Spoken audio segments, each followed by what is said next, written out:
আমার 14 বছরের শালিকে বিছানায় একা পেয়ে নিজেকে সামলে রাখতে পারছিলাম না। কারণ ও এত বেশি সুন্দর ছিল। আমার শ্বশুর বাড়িতে সবার থেকে আলাদা ছিল। ও আমার একটা ছেলে জন্ম হয়েছে হসপিটালে। আমি 3 দিন থেকে হসপিটালেই ছিলাম। রাতে ঘুম হচ্ছিল না, তাই আমিও অসুস্থ হয়ে পড়েছিলাম। তাই বাধ্য হয়ে আমি আমার শাশুড়িকে আমার স্ত্রীর সাথে হসপিটালে রেখে ঘরে আসি। আমার শ্বশুর বাড়িতে আমার শাশুড়ি ও আমার শালি একা থাকতেন, তাই আমার শাশুড়ি আমার শালিকে আমার ঘরে রেখে হসপিটালে যান। কারণ আমার শ্বশুর বাড়িতে আর কেউ নেই, আমার শালি একা থাকতে পারবে না, তাই আমার কাছে রেখে যান। আমাদের বিয়ের পর আমার শ্বশুর মারা যান, তাই আমার শাশুড়িও শালি একা ঘরে থাকেন। আমার শালি স্কুলে পড়ছে, ও আমাদের ঘরে বেশি আসে না, কারণ আমার শাশুড়ি একা হয়ে যাবেন। তাই আমার স্ত্রী নিজের মা ও বোনের অনেক খেয়াল রাখে। ও প্রতি সপ্তাহে নিজের মা ও বোনের জন্য কিছু না কিছু নিয়ে যেত। এক কথায় বলতে আমি আমার শাশুড়ি ও শালিকে নিজের মায়ের মতো দেখি। আমি সব সময় ওদের সাহায্য করার চেষ্টা করি। আমার শ্বশুরের ধন সম্পত্তি একটু ছিল, সেই টাকা থেকেই ওদের সংসার চলছে এখন। আর যতটা সম্ভব আমি সাহায্য করি। আমার স্ত্রী আমার শালির থেকে দেখতে একটু কম সুন্দর হলেও ওর মনটা ভীষণ সুন্দর। ও যখনই নিজের মা ও বোনকে কিছু দিত, আমার কাছে থেকে পারমিশন নিয়ে দিত। আমাকে না জানিয়ে কখনো কিছু দেয়নি আমার স্ত্রী। আমি খুব ভাগ্যবান একজন স্বামী যে এমন একটা সৎ স্ত্রী পেয়েছি। লোকে বলে যে মেয়েরা স্বামীকে না জানিয়ে বাবার বাড়িতে জিনিস পাচার করে, সেই মেয়েরা নাকি অলক্ষ্মী হয়। আমাদের বিয়ের 5 বছর হয়ে গেছে। বিয়ের 5 বছর পর আমি শেষমেশ একটা সন্তানের বাবা হলাম। আমার ছেলের জন্ম হয় হসপিটালে। আমাদের পরিবারে কেউ নেই। আমার বাবা মা ভাই বোন বলতে কেউ নেই। বাবা মারা কাছে আমি একমাত্র সন্তান ছিলাম। গাড়ি অ্যাক্সিডেন্টে আমার মা বাবা দুজনই একসাথে মারা যান। তারপর আমি ঘরে একেবারে একা হয়ে পড়েছিলাম। নিজেকে একা রাখতে রাখতে আর যেন পারছিলাম না, তাই সব সময় আমার মাসির ঘরে যেতাম। তখন মাসি বুঝতে পেরেছিলেন যে বাড়িতে একা আমার ভালো লাগে না, সেই জন্য আমি এখানে আসি। আমার মাসি মেয়ে দেখতে শুরু করেন। দেখতে দেখতে অনেক মেয়ে দেখার পর আমার স্ত্রী আলিয়াকে মাসির পছন্দ হয়। মাসি আমাকে বলেন, যা মেয়েটিকে দেখে আয়। আমি তখন পূর্ণবয়স্ক ছিলাম, একটু লজ্জা পাচ্ছিলাম মাসিকে, কিন্তু করার কিছু নেই।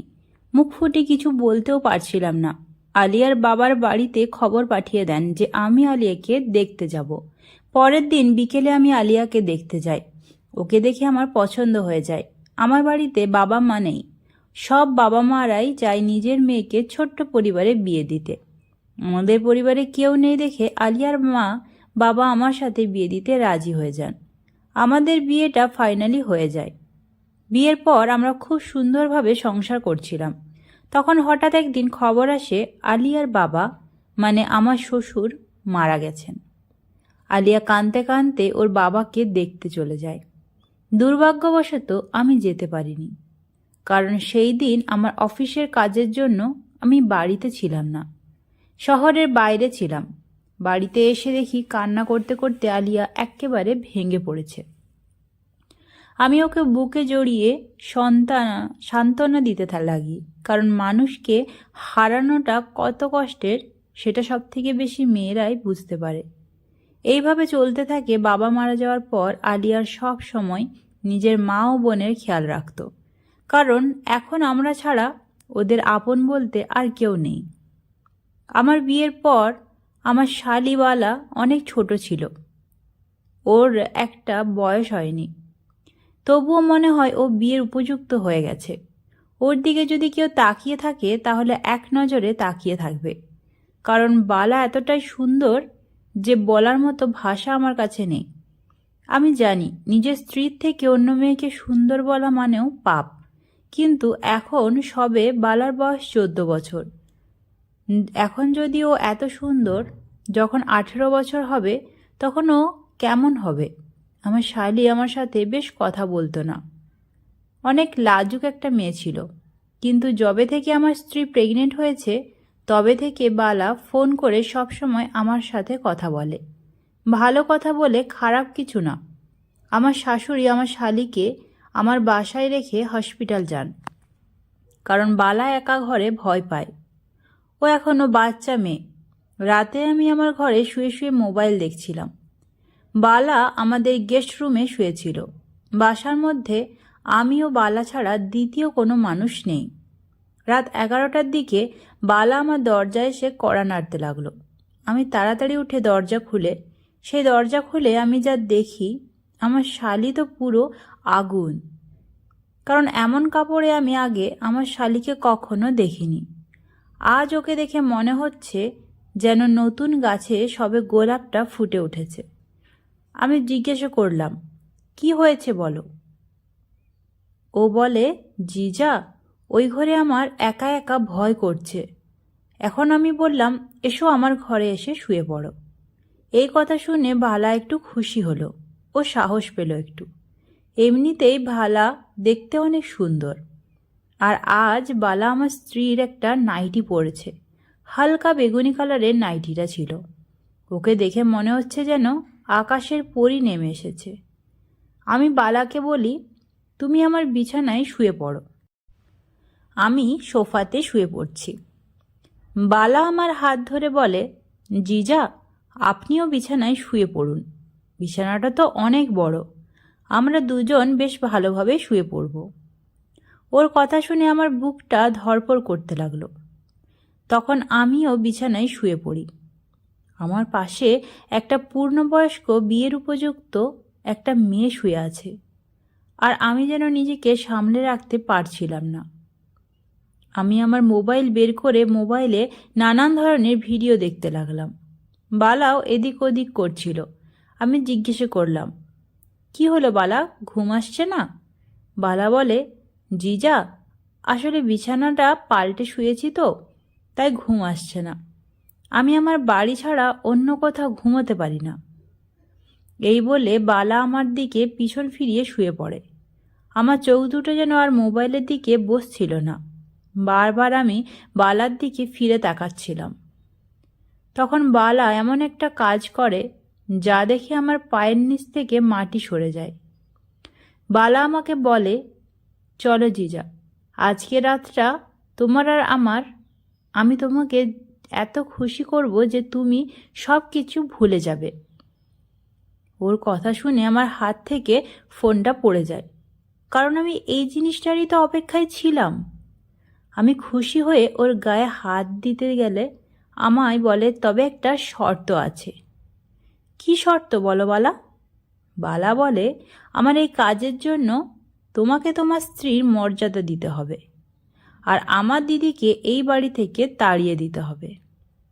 ওর কথা শুনে আমি অবাক হয়ে গিয়েছিলাম, কারণ ও নিজের দিদির ব্যাপারে এইসব কি বলছে। সব মেয়েরা চায় নিজের বোন যেন অন্যের ঘরে ভালোভাবে থাকে, আর ও নিজের বোনের সংসার ভাঙতে চাইছে। এর পিছনে কি আছে জানার জন্য আমি ওর কথাতে রাজি হয়ে যাই। ওর সাথে আমি আমার শারীরিক চাহিদা পূরণ করি।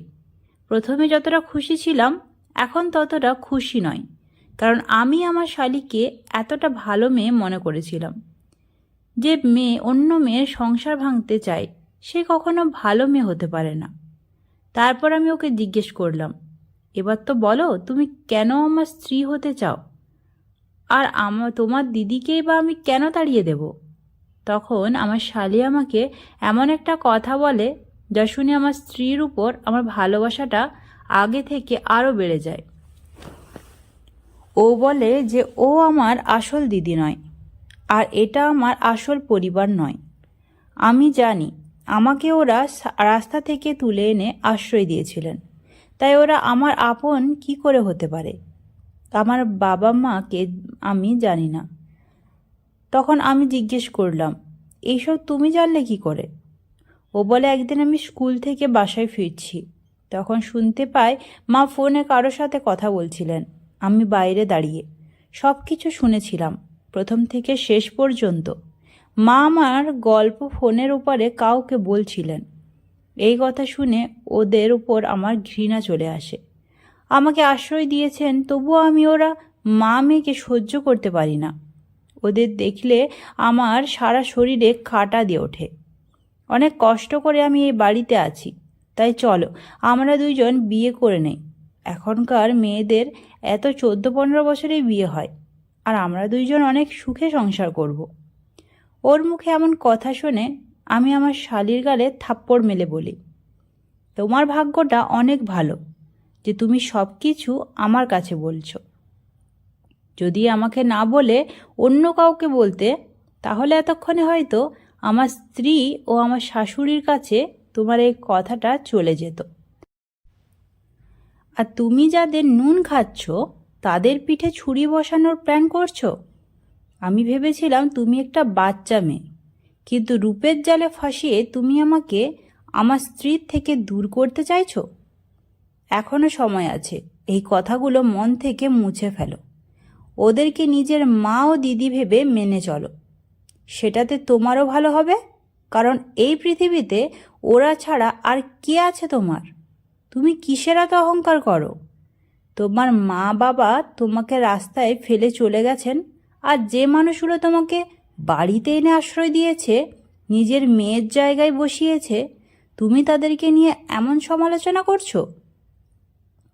আমি আজ সত্যিটা জানার জন্য অনেক বড় একটা দুঃখা দিয়ে ফেলেছি নিজের স্ত্রীকে। আমি চাইলে এই কথাটা আমার স্ত্রীকে বলতে পারি, কিন্তু বালা ও কোথায় যাবে? আজ যদি আমার স্ত্রী এইসব জানতে পারে, তাহলে ঘাড় ধাক্কা দিয়ে বালাকে বাড়ি থেকে বের করে দেবে ওরা। আমি সব কিছু গোপন করে রেখেছি। বলা হয়তো নিজের ভুল অবশেষে বুঝতে পেরেছে। ও বলে, জিজা আমাকে ক্ষমা করে দাও। আমি জানি না আমার মাথায় এসব কি চলছে। তুমি এসব কিছু দিদি ও মাকে বলে দিও না। আমি ভবিষ্যতে কখনো ওদেরকে পর ভাবব না। সব সময় নিজের মা ও বোনের চোখে দেখব। বালার মুখে এমন কথা শুনে আমি অনেক খুশি হলাম। একটাই কথা খারাপ লাগছে যে বালার জীবনে আমি প্রথম পুরুষ হয়ে গেছি। অনেক বড় একটা পাপ করে ফেলেছি আমি এই কথাটা আমার স্ত্রীকে বলতেও পারবো না। বললে ও আমাকে ঘৃণা করবে। কারণ আমার স্ত্রী আমাকে যতটা বিশ্বাস করে ততটাই ভালোবাসে। নিজের স্ত্রীর বিশ্বাস ভেঙে ফেলেছি আমি, সামান্য একটা মেয়ের মোহয় পড়ে। পরের দিন সকালে উঠে আমি হসপিটালে চলে যাই, আর বালাকে সব কিছু ভালোভাবে বুঝিয়ে বলি যে এই ব্যাপারে তুমি তোমার মা ও বোনের কাছে কিছু বলবে না। বালাও কিছু বলেনি। পরের দিন গিয়ে আমি আমার স্ত্রী ও সন্তানকে হসপিটাল থেকে নিয়ে আসি। বালা নিজের বাড়িতে নিজের মায়ের সাথে চলে যায়। আমি অনেক চেষ্টা করেছিলাম যে নিজের স্ত্রীকে বলে দেব, কিন্তু শেষমেশ সাহস করতে বলতে পারিনি। আমার মতো কেউ পাপ করবেন না, এমন পাপ যা পরে নিজেকেই কুড়ে কুড়ে খায়। গল্পটি এখানেই শেষ করলাম। ভালো লাগলে চ্যানেলটি সাবস্ক্রাইব করে পাশে থাকবেন। ধন্যবাদ বন্ধুরা।